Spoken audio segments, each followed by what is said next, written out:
اعوذ باللہ من الشیطان الرجیم بسم اللہ الرحمن الرحیم۔ السلام علیکم۔ نئے آنے والے دوستوں سے گزارش ہے کہ ہمارا چینل سبسکرائب کریں اور بیل آئیکن کو ضرور دبا لیں۔ 406 ہجری 1015 عیسوی میں سلطان محمود غزنوی نے کشمیر کی سرحدی قلعے لو کوٹ پر حملہ کیا۔ حملے کی خبر ملتے ہی مہاراجہ کشمیر کی فوجیں بھی مرکز سے یہاں پہنچ گئیں، مگر اسی دوران برف باری شروع ہو گئی اور غزنوی فوجوں کو مایوس ہو کر واپس لوٹنا پڑا۔ واپسی پر راستے سے بھٹک کر وہ ایک ایسے جنگل میں پھنس گئے جہاں ہر طرف پانی ہی پانی تھا۔ محمود غزنوی کے بہت سے فوجی اس پانی میں ڈوب کر مر گئے، مال و اسباب الگ بہہ گیا اور بہت سا جانی و مالی نقصان ہوا۔ چند روز بھٹکنے کے بعد وہ اس جگہ سے نکلنے میں کامیاب ہو گئے اور سیدھے واپس غزنی چلے گئے، اس لیے یہ مہم بری طرح ناکام رہی۔ سن 1016 میں خوارزم پر ابو العباس مامون کی حکومت تھی۔ محمود غزنوی نے اپنی بہن کی شادی اس سے کر دی تھی۔ ابھی اس کی شادی کو 1 سال ہی ہوا تھا کہ خوارزم میں بغاوت ہوئی اور ابو العباس کا قتل ہو گیا۔ محمود غزنوی نے فوراً حملہ کیا، بغاوت کو کچل دیا اور اپنے جرنیل التون تاش کو وہاں کا حاکم بنایا اور اسے خوارزم شاہ کا خطاب عطا کیا۔ وادی گنگا کی فتح 27 ستمبر 1018 عیسوی کو محمود غزنوی غزنی سے وادی گنگا کی فتح کی غرض سے چلا۔ 2 دسمبر 1018 عیسوی کو اس نے دریائے جمنا کو عبور کیا اور بڑی تیزی سے پوری وادی کو فتح کر لیا، جس میں برن یعنی بلند شہر، مہابن یعنی متھرا کا قلعہ، متھرا شہر اور گنوج اہم مقامات تھے۔ برن یعنی بلند شہر کا راجہ ہردت 10,000 جوانوں کے ساتھ قلعہ سے باہر نکل آیا اور محمود غزنوی سے مل کر ان سب نے اسلام قبول کرنے کا اعلان کر دیا۔ چنانچہ محمود غزنوی بلند شہر کو چھیڑے بغیر آگے قلعہ مہاجن کو چلا گیا۔ مہاجن کے راجہ کل چند کو شکست ہوئی تو اس نے بیوی بچوں کو قتل کر کے خودکشی کر لی۔ اس کے بعد وہ جمنا پار کر کے شہر متھرا پہنچا، جو کرشن واسودیو کرشن بھگوان کی جنم بھومی تھا۔ یہ ایک عظیم الشان شہر تھا جو بلند و بالا عمارتوں اور فن کے تعمیراتی شاہکاروں سے بھرا ہوا تھا۔ سلطان محمود غزنوی متھرا کی ان بے شمار مذہبی عمارتوں کے فن تعمیر سے بے حد متاثر ہوا،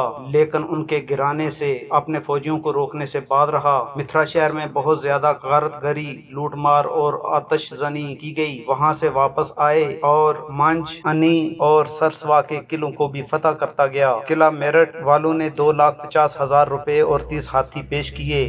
قلعہ مہاجن کے راجہ گلچند نے بھاگ کر جان بچانے کی کوشش کی، لیکن غزنی فوج نے اسے آ لیا تو اس نے خنجر سے پہلے اپنی بیوی اور بیٹے کا سر کاٹا، پھر خودکشی کر لی، جہاں سے بہت سا مال و دولت اور 80 ہاتھی ملے۔ متھرا کے بارے میں سلطان محمود غزنوی نے اپنے امیروں کو ایک خط لکھا تھا، جس میں وہ کہتا ہے: اس شہر میں 1000 بلند ترین محل ہیں، جن میں سے زیادہ تر سنگ مرمر کے بنے ہوئے ہیں، اور مندر تو اتنی تعداد میں ہیں کہ میں انہیں توڑتے توڑتے تھک گیا ہوں، لیکن ان کا شمار نہیں کر سکا۔ اگر کوئی اس قسم کی عمارت بنانا چاہے تو ممکن ہے کہ 1 لاکھ اشرفیاں صرف کرنے کے بعد 200 سال کے عرصے میں بہت مشاق اور ماہر معماروں کے ہاتھوں اس کام کو انجام دیا جا سکے۔ متھرا سے سلطان محمود غزنوی نے بے شمار مال غنیمت کے علاوہ 5 سونے کے بت، جن کی آنکھوں میں یاقوت جڑے تھے، حاصل کیے۔ ان کی قیمت 50,000 اشرفی تھی۔ ان میں ایک بت نیلے یاقوت کا ٹکڑا جڑا تھا، جس کا وزن 400 مثقال تھا۔ ایک مثقال تقریباً 2.25 ماشے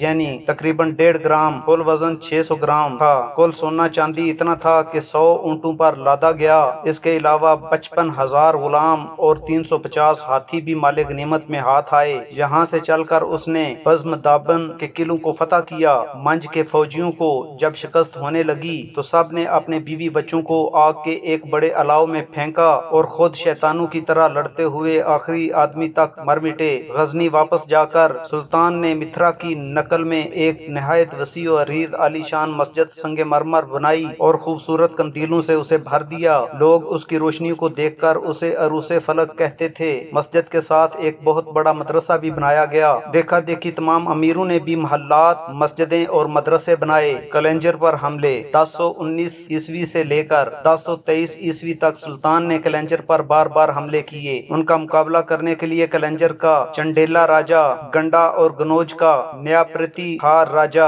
ترلوچن پال اور مہاراجا آنند پال کا بیٹا ترلوچن پال ہندو شاہ تینوں نے مل کر مزاحمت کرنے کا منصوبہ بنایا، لیکن ترلوچن پال شاہ کو اس کے فوجیوں نے 1020 میں کلنجر کے راستے میں قتل کر دیا، جبکہ اسی اثناء میں اس کا بیٹا بھیم پال جیل سے بھاگ کر اپنی فوجوں سے آن ملا، لیکن یہ ایسا راجا تھا جس کے پاس کوئی خطہ زمین نہیں تھا۔ 1026 عیسوی تک بھیم پال زندہ رہا اور اس کی وفات کے بعد ہی ہندو شاہی خاندان حکومت اور ہندو شاہی سلطنت کا خاتمہ ہو گیا۔ البتہ اس خاندان کے بہت سے نوجوان کشمیر جا کر سرکاری ملازمتوں پر فائز ہو گئے۔ لاہور کی فتح 1021 عیسوی میں سلطان محمود غزنوی نے لاہور کو فتح کیا اور بقول فرشتہ سپاہیوں نے بغیر کسی ہچکچاہٹ کے خوب جی کھول کر شہر، آس پاس کے قصبوں اور دیہاتوں کو لوٹا اور بے شمار مال غنیمت لے کر سلطان محمود غزنوی کی خدمت میں حاضر ہوئے۔